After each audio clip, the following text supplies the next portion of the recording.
എൻ്റെ പ്രിയ ദൈവമക്കളെ, ഇന്നത്തെ വചനത്തിൽ കാണാതെ പോയതിനെ തിരഞ്ഞു രക്ഷിപ്പാൻ വന്ന ഒരു വ്യക്തിത്വത്തെ നമുക്ക് ശ്രവിക്കാം. ലൂക്കോസ് 19:10. കാണാതെ പോയതിനെ തിരഞ്ഞു രക്ഷിപ്പാനല്ലോ മനുഷ്യപുത്രൻ വന്നത് എന്ന് പറഞ്ഞു.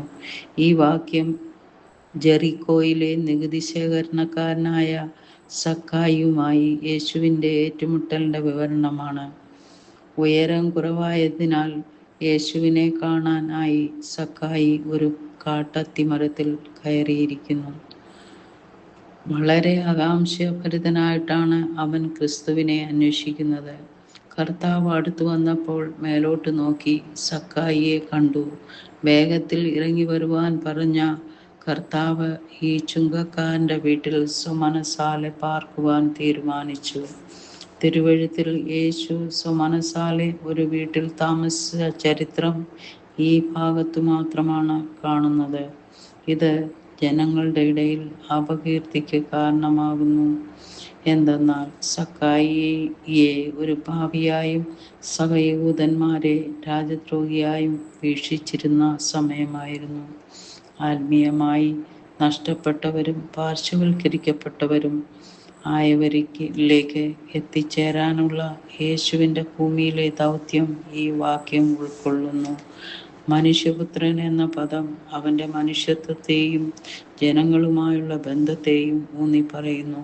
നഷ്ടപ്പെട്ടവരെ അന്വേഷിക്കുകയും രക്ഷിക്കുകയും ചെയ്യുന്നതിലൂടെ ഒരു വീണ്ടെടുപ്പുകാരനെന്ന നിലയിലുള്ള തൻ്റെ പങ്ക് യേശു ഊന്നി പറയുന്നു. ഇത് ആരും ദൈവകൃപയ്ക്കെതിരല്ലെന്ന് സൂചിപ്പിക്കുന്നു. മറ്റൊരർത്ഥത്തിൽ പറഞ്ഞാൽ, കർത്താവ് ഏതുദ്ദേശത്തിനായി ലോകത്തിൽ വന്നുവോ അതിൻ്റെ നിവൃത്തിയാണ് സക്കായിയിൽ ഇപ്പോൾ നിഴലിച്ചിരിക്കുന്നത്.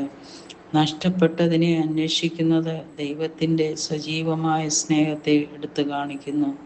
ആളുകൾ തൻ്റെ അടുക്കലേക്ക് വരുന്നതുവരെ യേശു കാത്തിരിക്കുന്നില്ല. അവൻ അവരെ കണ്ടെത്താൻ പുറപ്പെടുന്നു. രക്ഷ എന്ന ആശയം ഒരു രൂപാന്തരത്തെ സൂചിപ്പിക്കുന്നു. സക്കായി യേശുവിനെ കണ്ടുമുട്ടിയപ്പോൾ പശ്ചാത്താപിക്കുകയും യഥാർത്ഥ വിശ്വാസം മാറ്റത്തിലേക്ക് നയിക്കുന്നത് എങ്ങനെയെന്ന് പ്രകടമാക്കിക്കൊണ്ട് അന്യായമായി വാങ്ങിയതെല്ലാം തിരിച്ചു കൊടുക്കാൻ പ്രതിജ്ഞ എടുക്കുകയും ചെയ്യുന്നു. പാർശ്വവൽക്കരിക്കപ്പെട്ടവരും നിരസിക്കപ്പെട്ടവരും ആണെന്ന് തോന്നുന്നവരിലേക്ക് എത്തിച്ചേരാൻ യേശുവിൻ്റെ മാതൃക നമ്മെ പ്രോത്സാഹിപ്പിക്കുന്നു. തൻ്റെ ജീവിതം മാറ്റിവെച്ചതുപോലെ വ്യക്തിപരമായ പരിവർത്തനം തേടുക, നമ്മുടെ സ്വന്തം ജീവിതത്തെ കുറിച്ച് ചിന്തിക്കാനും വിശ്വാസത്തിലൂടെ പരിവർത്തനം തേടാനും നമ്മൾ വിളിക്കപ്പെട്ടിരിക്കുന്നു. ദയാപ്രവർത്തികളിലൂടെയോ നമ്മുടെ വിശ്വാസം പങ്കുവയ്ക്കുന്നതിലൂടെയോ മറ്റുള്ളവർക്ക് പ്രത്യാശയും രക്ഷയും കണ്ടെത്താൻ സഹായിക്കുന്നതിനുള്ള ദൗത്യം എങ്ങനെ നിർവഹിക്കാമെന്ന് നമ്മൾ തീരുമാനിക്കണം. ഞങ്ങളുടെ സ്നേഹനിധിയായ അപ്പ, നിന്റെ മക്കളായ ഞങ്ങൾക്ക് സ്നേഹത്തിൻ്റെ സ്വഭാവവും അതിനോടുള്ള നമ്മുടെ പ്രതികരണവും പ്രതിഫലിപ്പിക്കാൻ ഞങ്ങളെ സഹായിക്കണമേ. നമുക്ക് ചുറ്റുമുള്ളവരെ അന്വേഷിക്കുകയും രക്ഷിക്കുകയും ചെയ്യുക എന്ന ദൗത്യത്തിൽ സജീവമായി പങ്കെടുക്കുവാൻ ഞങ്ങളെ പ്രേരിപ്പിക്കണമേ. യേശുവിൻ്റെ നാമത്തിൽ തന്നെ. ആമേൻ.